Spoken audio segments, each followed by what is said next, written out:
At Mar-a-Lago news conference yesterday, President-elect Trump downplayed concerns that his administration could revoke authorization of the polio vaccine. This comes after reports that a key advisor to Trump's Health and Human Services pick, Robert F. Kennedy Jr., was looking to reverse approval of that. Let's take a look at what the president-elect had to say yesterday.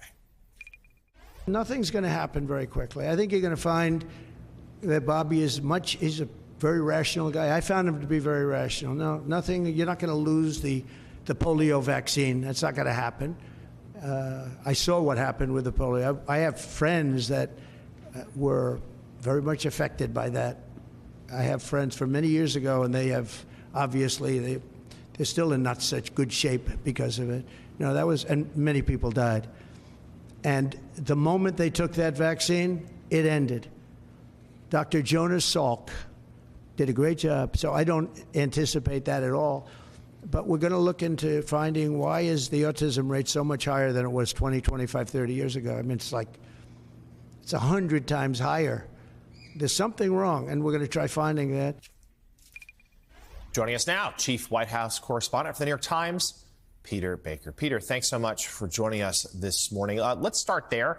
The RFK Jr. pick, we know he'll be back on the Hill today. Trump loves the idea of a Kennedy supporting him, being in his potential cabinet. Vaccines, though, it's become a real source of concern for many. Where do you assess how Kennedy's chances stand?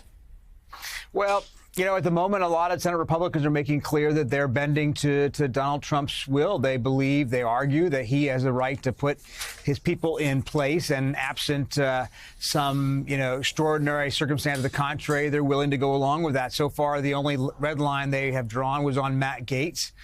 Pete Hegseth obviously faces trouble. It's not a given that he's going to get in, but for the moment, Senate Republicans are seemingly standing behind him. And yeah, RFK Jr., I think, has sort of slid in behind Hegseth without as much controversy as you might have expected for somebody with his out of the mainstream views.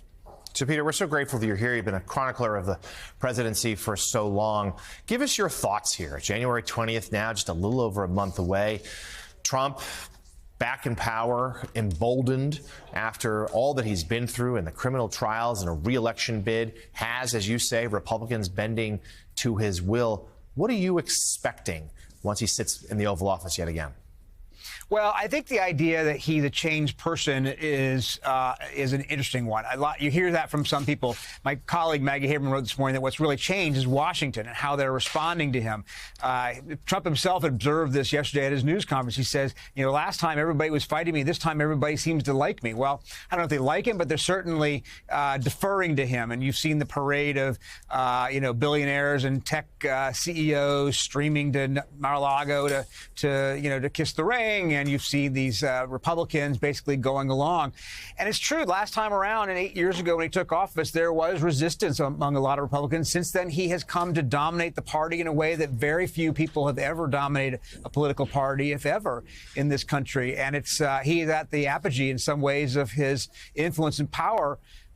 Despite all of the things we've seen over the last few years, but despite trying to overturn an election, despite being convicted on 34 felony counts, despite it all, he seemed to be stronger than ever. But that doesn't necessarily last. We'll see what happens. There are still the laws of political gravity in Washington, and if he comes in as he did last time and instigates a lot of controversial policies and chaos, then these things tend to have a shelf life of their own.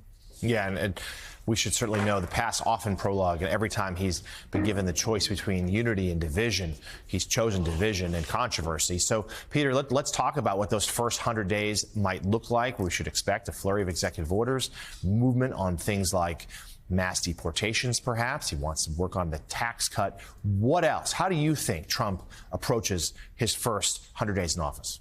Well, he clearly is moving at a faster pace this time than last time. He understands how things work a lot better than he did 8 years ago, right? You see this in the rollout of nominations or choices for nominations, day after day, night after night. He's moved to the point where already now to the ambassador of Luxembourg and down to that level. So, I think on January 21st, in those first few days, you're going to see him roll out a whole lot of things, some of them quite controversial. Some of them will hit courts right away, things like trying to reverse endorse birthright citizenship, which has been a policy in this country under the Constitution now for more than a century. Things like, pardons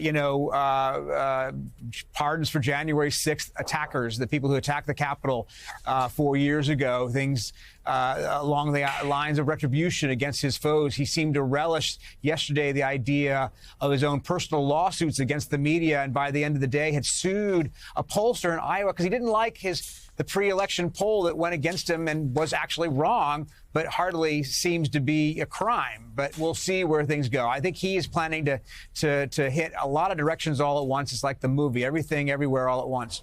Yeah, well said. And he does so with Republican majorities, though slim, in both House and Senate, and a Democratic Party that's still sorting out how to respond and embolden Donald Trump back in power soon. Chief White House correspondent for the New York Times, Peter Baker. Peter, thank you as always. We appreciate you joining us this morning.